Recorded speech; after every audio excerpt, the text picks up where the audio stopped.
Hi everyone, this is Yana, and today I have a fun, perfect in every way card featuring a couple of stamp sets and also a die from Waffle Flower Crafts. So here are the products that I will be using for my today's project. I really love this stamp set with fun animals. It's called Monochrome, and it's actually intended so that you can stamp the animals in black and add that fun, my world is just black and white without you sentiment. But I thought it would be nice to stamp those animals using bright colors. You know, who said that zebra has to be black and white? Or a cow has to be brown or black or, I don't know, cream? We can make these animals any color we want, and we can use some really bright and bold colors too.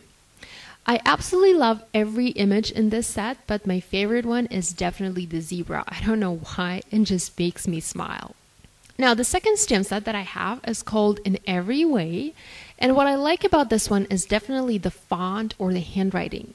These big and bold handwritten words are so crazy popular right now. This set also has a couple of fun flowers and some additional sentiments. I also have a die, a word die. It says perfect, and it is perfect. Okay, enough chit chat, let's start working on this card. So I have a piece of white cardstock. It's about 5 by 6 inches, maybe a bit smaller. So I'm going to start by planning my background. I'm going to place my stamps onto my paper and figure out how I want this background to look. I don't have enough images to fill the entire background at once, so I will be stamping these several times, and because of that, I can use one color of ink for each stamp or each image. Because I will be stamping it several times, I will not only be repeating the image, but also the color. And this is going to help me create a visually appealing background. So the inks that I plan to use are from Hero Arts.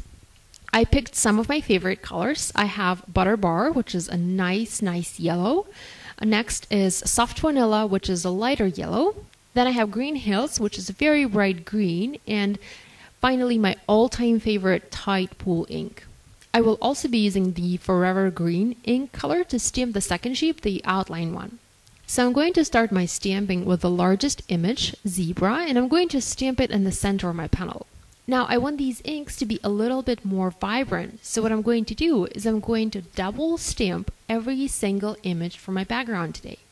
This is a piece of cake when using clear stamps. You can see right through them and align everything perfectly, so this is not a problem.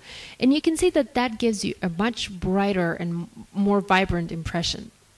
So after I've stamped the zebra, I did the same double stamping for the cow, and I used Tide Pool ink for that image. Next, I stamped the sheep and used Green Hills ink for that one. And then I basically just kept stamping, well, double stamping, and working on my background until I had the entire area covered with fun animals. You can definitely do this using maybe just 1 or 2 colors. If you want to use that, my world is just black and white without your sentiment, you can go with black or maybe white on a black card base, or use gray or any other color. There are lots and lots of options here. I'm also going to stamp my zebra one more time, or actually double stamp my zebra one more time onto a piece of white cardstock and cut it out with my scissors, leaving a small white border around it. After I'm done, I'm going to set it aside and go back to my background. So I trimmed my stamped background to about 5 1/4 by 4 1/8 of an inch. And I'm going to add foam adhesive to the back of this panel to adhere it onto a white A2 top folding card base. I want this card to have a bit of dimension, so that's why I'm using foam adhesive. Now I can go back to my stamped and cut zebra, and I do apologize for jumping back and forth here. I want to make sure that this image, or the color of this image, is even brighter or even more vibrant. I'm going to prep my zebra for heat embossing using an anti-static powder pouch. Ink my zebra stamp with a clear Versamark ink. This is a sticky ink, my favorite one for heat embossing. I'm using my tweezers here to pick that image up as it got stuck to the stamp. I'm going to use my tweezers to hold this so that I do not have any fingerprints, and also so that I do not burn my fingers as I'm heat setting it. The embossing powder that I'm using is from Hero Arts. It's a clear detailed powder. I should have used regular, not detailed, as there are really no fine details in this particular image, but I don't think I have any regular clear embossing powder, so detailed it is. So here you can see how big of a difference this heat embossing makes in terms of the color. The stamped zebra looks nice and bright and vibrant, but the heat embossed one looks even brighter and it has some of that nice shine to it too. So now it's time to put our card together. I'm going to add one more layer to this project. I have a piece of vellum cut slightly smaller than my stamped background, and I'm going to adhere it on top to create some additional interest and also to insert some sort of a screen in between my heat embossed zebra and the rest of my animals. Now I know I will be adding the heat embossed zebra on top of the stamped one, so this is where I'm going to add adhesive to adhere my vellum to make sure the adhesive doesn't show through. I'm using a tape runner to do this. To cover that adhesive up, I'm going to place my heat embossed zebra on top. But before I do that, I want to add some more dimension, so once again I'm going to use my foam adhesive squares. I also want to die cut a perfect sentiment, I just love saying that, a perfect sentiment, out of black cardstock, but I want it to be a little bit thicker. So I'm going to cut several layers and stack them together. I'm using Ken Oliver's Stick It adhesive sheet to add some stickiness to my cardstock. This is going to allow me to die cut a sticker, which is going to make adhering those die cut layers a much easier task. If you don't have this product, you can use adhesive sheets from Scrapbook Adhesive, or you can use glue.